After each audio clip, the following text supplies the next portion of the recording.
During Lent, we often give up something we enjoy. I know I have. I gave up coffee and chocolate at the same time at once. And that was tough. But Lent gives us the opportunity to gain something we need.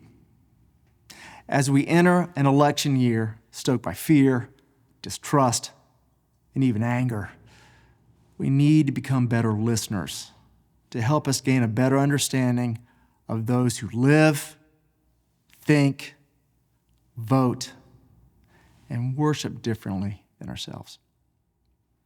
You see, when we understand, we can empathize. When we empathize, we build bridges to one another. Mind you, we don't have to agree with one another, but when we seek to better understand the world around us, we don't pigeonhole people. We see them as a part of us.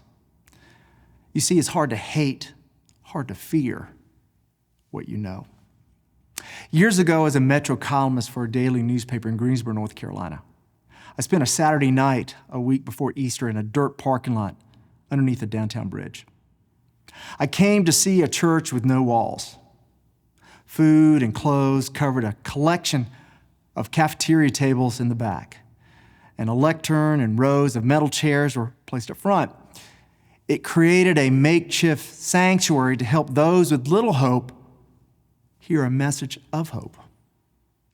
That's where I met Anita. She was right there on the front row. A guitarist in a Pittsburgh Steelers hat had just begun singing Amazing Grace. And with every verse, Anita yelled, "Hallelujah!" Anita was exuberant because her life wasn't. She was a recovering crack addict who lived by herself behind a locked door of a federally subsidized apartment. She kept it locked because she wanted to keep away from her friends who wanted to only get high. She told me, right there in the front row, "I thank God I'm here." I found Phil in the back row in that makeshift church. He was a former mechanic who spent time in prison for property crimes. He lived in a tent in the woods near downtown Greensboro. I talked with him as he stood near Cynthia, a member of a local church. Cynthia had brought these 4 big cafeteria pots of homemade vegetable soup. She made enough to feed 200 people, to feed people just like Phil. Phil told me, "You focus so much on negativity when you're homeless, and you really need something really positive in your life. So this is important. This is a positive place to be." When he said that to me, Cynthia handed Phil a gift, a plastic bowl of her soup. "Glad you can come," he said to me. The other day, a friend of mine who works at HPU stopped me in the hallway, and we shared stories of our Christmas and our kids. She then showed me what she gave herself for Christmas. It's the word love, tattooed on the underside of her right wrist. She sees it every day because she's right-handed. It reminds her to lead with love and be more patient and less angry with everyone around her. That includes her 2 kids. There's some kind of power in that. Take it from someone who knows, the Reverend Martin Luther King Jr.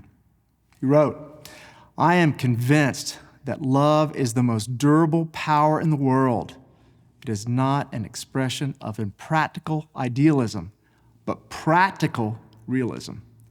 Far from being the pious injunction of a utopian dreamer, love is an absolute necessity for the survival of our civilization." King penned that in 1957. But his take is timeless. Without love for one another, we white-knuckle through life. With love for one another, we live in the present tense and fuel what we see in Hebrews 10:24. Let us think of ways to motivate one another to acts of love and good works. Lent has the power to do that. It can motivate us to seek out hallelujahs and work together to create a community flush with life, hope, and peace. That's much better than dishing coffee and chocolate for 40 days, don't you think? I mean, look what we gain. we gain much.